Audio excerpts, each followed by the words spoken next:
Highest उसमें presence थी।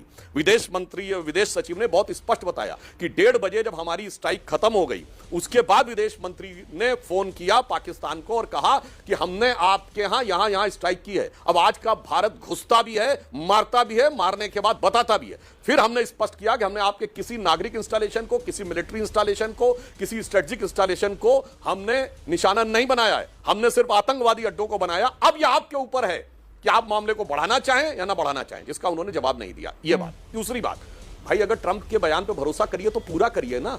Trump ने कहा कि मैंने न्यूक्लियर डिजास्टर को अवॉइड किया है, तो भैया आधा तो ट्रंप का बयान स्वीकार है कि उन्होंने कहा न्यूक्लियर वाले में आईएईए बीच में, आईएईए की तो कोई टीम ही नहीं गई इस बीच में पाकिस्तान में, तो कहां से? तो मेरा मानना या तो भारत सरकार के बयान पे यकीन करिए तो पूरा करिए, ट्रंप के बयान पे यकीन करिए तो पूरा करिए। ये दोनों का आधा आधा आधा आधा आधा लेने का प्रयास मत करिए, तो मुझे लगता है उससे ज्यादा बेहतर रहेगा। और मैं एक और बात भी कहना चाहता हूं, जो आपने कहा विजय शाह जी ने जो बयान दिया है उसके लिए माफी भी मांगी है, खेद भी व्यक्त किया है, इसके बावजूद जो कोर्ट की कार्रवाई होगी वो होगी।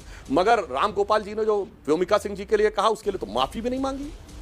अब ये बताइए, इनके लोगों ने भारत की सेना अध्यक्ष को सड़क छाप गुंडा कहा, माफी भी नहीं मांगी।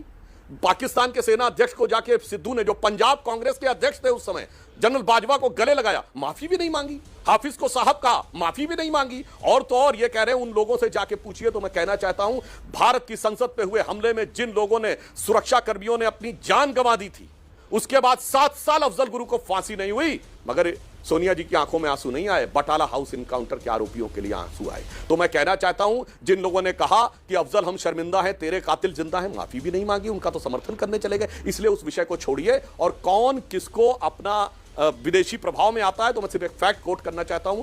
कांग्रेस सरकार में, मनमोहन सिंह जी की सरकार में विदेश मंत्री थे नटवर सिंह। विदेश मंत्री रहते हुए उन्होंने अपनी एक किताब लिखी, one life is not enough, और उसमें उन्होंने खुद लिखा है कि मुझे विदेश मंत्री पद से इसलिए हटाया गया क्योंकि अमेरिका नहीं चाहता था।